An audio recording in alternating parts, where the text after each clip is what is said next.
I Yeah. mean, for me, looking at you, when I say like, oh, like just do the most that you're capable of, like that's because I already see you in such a high regard. And I'm like, if this is you on 40%, like I can't imagine how you would turn the world on fire at like 70%.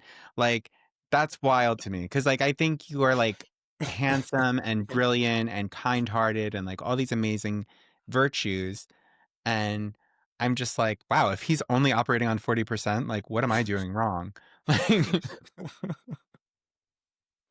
And going back to that statement that you said, what was it? The economy between lows and highs, or I forget the statement that you made.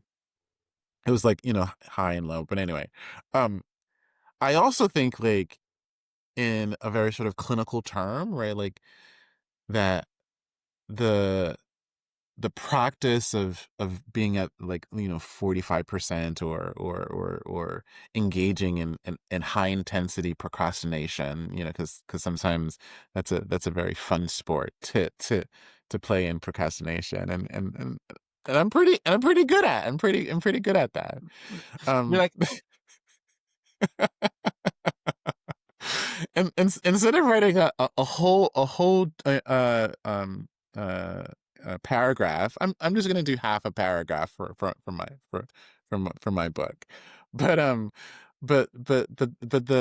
the idea of, like, the 45%, like, if I take on the responsibility, right? If I take on more of the work, it just means, like I'm like, the fear of the success, right? Like, yeah, we could talk about, like, fearing of failure, and the anxiety of not doing it right, and like, you don't have the confidence.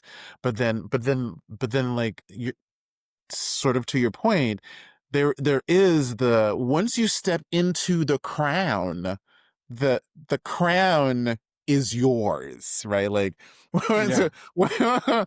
once you stepped into the power, right? Like, you are the power, right? Like, and Heavy is so, the head that wears the crown. huh? Heavy is the head that wears the crown. Yes. And I think I don't want that. I I I I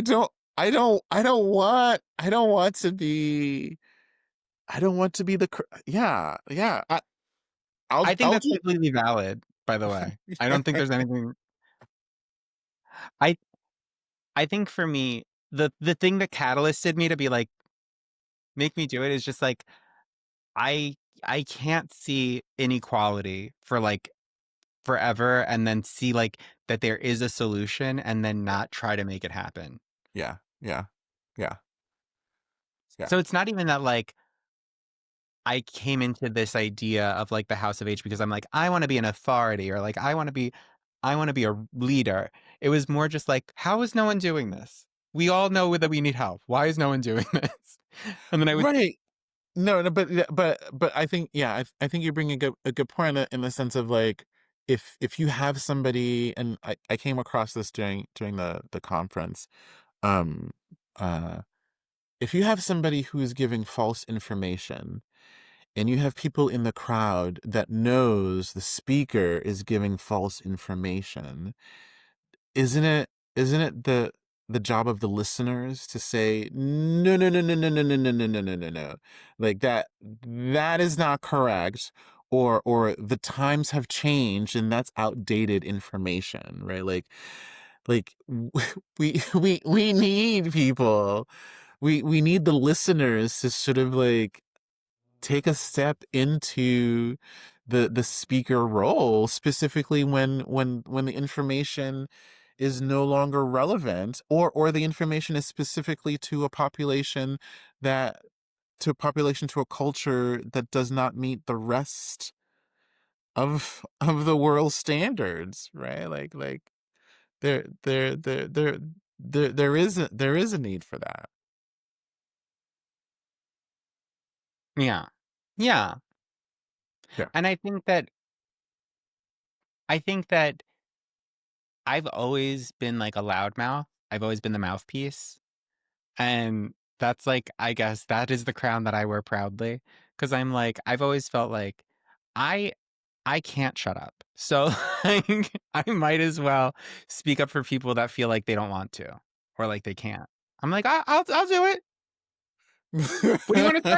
Who do I need to talk to?"